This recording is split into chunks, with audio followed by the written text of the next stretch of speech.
timekeeper, ladies and gentlemen. My name is Shofodu Israel and I'm a representative of Shining Star College, Abuja. As the first speaker proposing this motion, I stand here to firmly state that fossil oil is a blessing and not a curse in Nigeria. Fossil oil is the economic backbone of this country. According to Nigeria Upstream Petroleum Regulatory Commission, crude oil contributes over 91% of Nigeria's total export earnings and roughly more than 62% of government revenue as of the first quarter of 2025. In 2024 alone, Nigeria generated over 32 trillion naira from oil exports. These revenue funds are roads, public universities, healthcare sectors, and many more. This sector also provides jobs and supports millions of livelihoods. According to National Bureau of Statistics, as of early 2025, the oil and gas industry directly employs more than 70,000 Nigerians and indirectly supports over 400,000 others through services like catering, finance, logistics, security, and other value chains. Cities like Port Harcourt, Warri, and Yenagoa thrive economically because of the infrastructures and industries built around petroleum and crude oil. Moreover, fossil fuel continues to attract massive foreign direct investments. Since the 1960s, over $115 billion has flowed into Nigeria's oil and gas sectors because of multinational corporations like Shell, Chevron, Total Energies, and ExxonMobil. These investments have brought cutting-edge technology, high-paying jobs, large-scale infrastructure, and they are things that Nigeria would have struggled to afford on its own. On the international stage, fossil fuel has given Nigeria significant influence. Nigeria remains the largest oil-producing country in Africa. As a key member of OPEC, Nigeria plays an active role in oil negotiation and pricing. This geological relevance has boosted Nigeria's economic standing and diplomatic stability. In terms of energy, fossil fuel remains vital. Natural gas alone contributes over 30% of Nigeria's power, and plants like Ebin, Afam, and Gregu too use gas to produce electricity for industries and homes. In fact, the ongoing Decade of Gas initiative has expanded the use of domestic gas and has reduced reliance on biomass and diesel. And yes, fossil fuel is the bridge to diversification.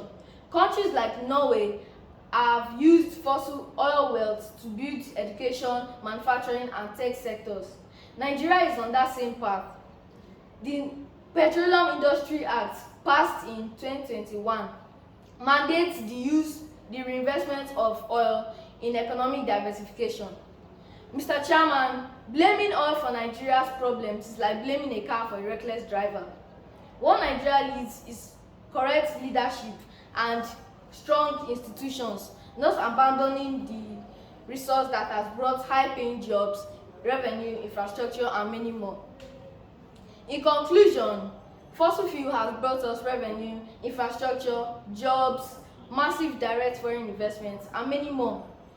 Destroying and stopping fossil fuel exploration can crumble and collapse Nigeria's economy. Instead, we should find ways to better manage and develop oil exploration in Nigeria. Thank you. Good day, Mr. Chairman, panel of judges, accurate timekeeper, co-debaters, ladies and gentlemen. My name is Uche Blessing Ngochi and I am a representative of Shining Star College, Kuba, Abuja. I stand once again to firmly uphold the motion that says fossil fuel is a blessing and not a curse in Nigeria. Now, I know my opponents will be very quick in mentioning the Niger Delta pollution, oil theft, corruption, gas flaring, and even the so-called resource cost.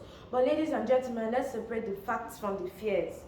Firstly, they will say that fossil fuel has led to environmental degradation in the Niger Delta. Yes, that's true to an extent. But let me ask, is it the oil that pollutes or the companies and individuals mismanaging it? Normally, crude oil in the ground doesn't spill itself. Mismanagement and lack of regulation are the problem, not the resource itself. Blaming fossil fuel for pollution is like blaming electricity for electrocution. It depends on how it's being handled. Secondly, the opposition may argue that it has led to corruption and looting. But corruption is a human failure, not an oil failure. Even countries without oil like Zimbabwe and Haiti still struggle with corruption. Meanwhile, Norway and Qatar used fossil fuels to build strong, transparent economies. Nigeria can too. What we need is stronger institutions and not the elimination of our biggest economic asset. They may also claim that it has discouraged diversification. But I ask you, where the money for diversification come from if not oil? In 2025, oil revenue still forms over 60% of Nigeria's budget. The agricultural sector, manufacturing and power. These are all being developed with oil money. The sovereign wealth fund, excess crude account, and infrastructure development. These are all being powered by fossil fuel income. The opposition might bring up global climate change and the push for renewables. Yes, the world is transitioning, but energy transition is a gradual process. Even the United States and China still depend on fossil fuels for their economy. Should Nigeria jump into renewables with an empty treasury? No! Fossil fuel will give them the very transition they are calling for. They may even claim that it has led to oil theft and insecurity in the Niger Delta. But that again is an issue of law enforcement and governance, not a reason to abandon our greatest resource. Ladies and gentlemen, I do not deny the challenges, but what I say in fact is that fossil fuel is not a curse, poor management is. In fact, the blessings are really clear: revenue, jobs, infrastructure, energy supply, foreign investment, and global influence. We do not fix a broken tap by destroying the water source completely. Instead, we fix the pipe and install better controls. Similarly, we must reform oil management and not destroy fossil fuel altogether. In conclusion, fossil fuel is a blessing with proven economic and developmental benefits. Let us not be blinded by the problems that are not caused by the oil, but by people. It is not the oil that has failed Nigeria, it is Nigeria that needs to rise responsibly to manage its oil. Thank you. Mr. Chairman, panel of judges, accurate timekeeper, ladies and gentlemen. My name is Yusuf Nadia. I'm a representative of Shining Star College, Abuja. As the last speaker proposing this motion, I stand to firmly reaffirm that fossil fuel is a blessing and not a curse in Nigeria. Let's start with the facts. Over 91% of Nigeria export earnings and more than 60% of government revenue comes from fossil fuel. In 2024 alone, over 32 trillion naira was generated from oil exports. This revenue fund our public universities, salaries, roads, hospitals, and national security. Without it, our economy will collapse. Our opponents may talk about pollution and oil thefts, but let's be clear, the problem is not the oil, but mismanagement. Crude oil does not spill or flare itself. People do, like blaming electricity for electrocution. Blaming oil for human failure is misplaced. What Nigeria needs is stronger institutions and regulations, not the abandonment of our most vital assets. They may argue that oil hinders diversification, but where will the funds for agriculture, manufacturing, and tech come from if not oil? Today, our infrastructure, power projects, and investment funds like the NSIA and excess crude accounts are powered by oil money. Fossil fuel is the bridge, not the barrier to diversification. Some also raise climate change. We agree it's real, but even the richest nations still rely on fossil fuels during the transitions. Nigeria cannot just jump blindly into renewables without the financial backbone that fossil fuel provides. We must power the transitions with oil, not without it. In conclusion, fossil fuel has brought revenue, jobs, infrastructure, foreign investment, energy, security, and global influence. It is not a curse but a blessing that must better be managed, not discarded. Thank you.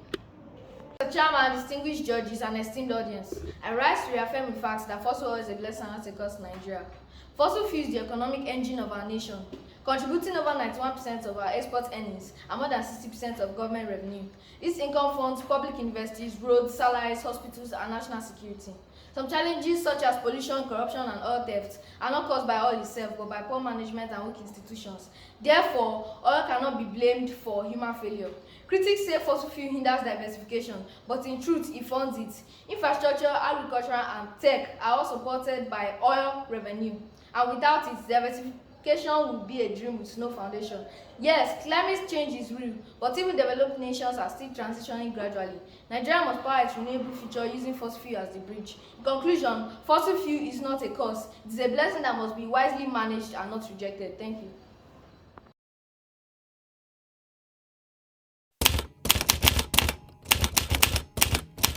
Good day, panel of judges, panel members, accurate timekeeper, co-debaters, and audience present. We are Loyola Jesuits College, and today we are going against the motion that fossil fuels are a curse and not a blessing to Nigeria.